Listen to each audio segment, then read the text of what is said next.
legendary Bill Walton passed away yesterday at the age of 71 due to complications from cancer, a long time battle that he's had. Jay, it's weird because at my age, I only knew Bill Walton as, yes, I knew that he used to play, right?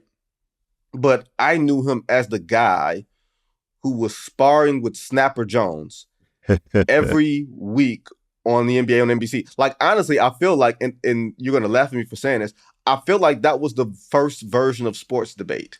You know what I mean? Like, Bill would say something crazy and Snapper would be like, what are you talking about? And it would just be so funny because it wasn't contrived. It was in the course of the game. Snapper would just laugh Bill Walton off. Walton would say, that's not a foul. Let him play. You know, all the things that we would kind of say. But I just feel like Walton is probably the most unique, I guess, figure in NBA history or had the most unique role or was just all around unique. I just really feel like what sport, sticks out to you? You know, like a guy who at his best is as good as any who ever played his sport, right? Like peak Bill Walton, which I'm not old enough to have witnessed firsthand. You know, you can put him with anyone.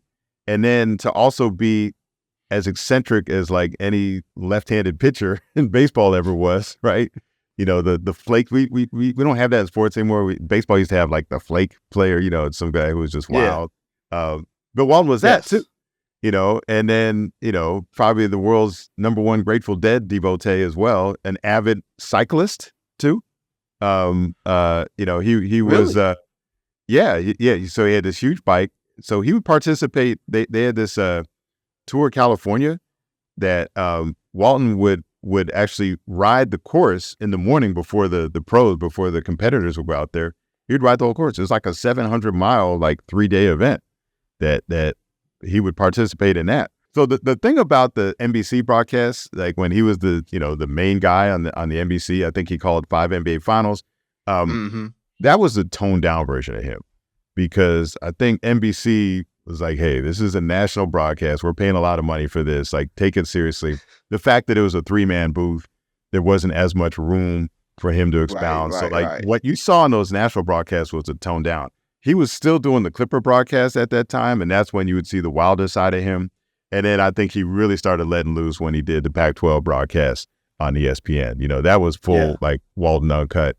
And also, he was a more critical Walton. I think he moved out of that phase, in part because when his son, Luke Walton, came in the league in 2003, he had to deal with a lot of backlash, including from his teammate, Shaquille O'Neal, who still remembered what Bill had said about him and what Bill said about guys. So like Luke had to kind of take his lumps going around the league because of the stuff that Bill had said.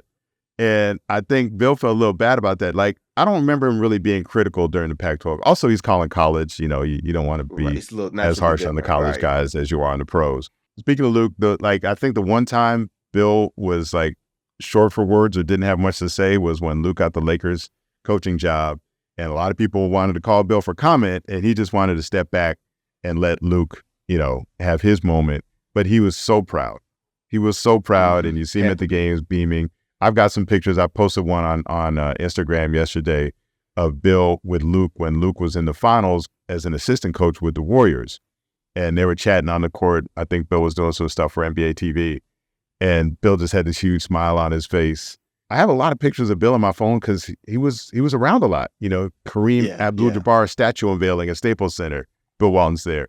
Jerry Buss memorial service, Bill Walton is there. My last picture with him was this year at the All-Star Weekend in Indianapolis at the NBA Legends Brunch, and Bill Walton was there.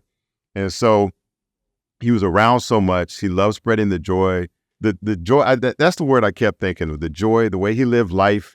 I don't drink that much, and I never, you know, partook in the drugs of choice for Bill Walton. But, you know, I poured myself a drink last night in honor of Bill and raised a toast and just said out loud, you know, to Bill Walton, you know, someone who lived life to the maximum, you know, and just wanted to uplift. You looked at the cross section of people that were paying tribute to him, everyone from Dr. J, who, you know, lost to him in the NBA Finals, to members of the Grateful Dead, to all the broadcasting partners. He, like, this wide swath of people that were all Bill Walton fans, you could say.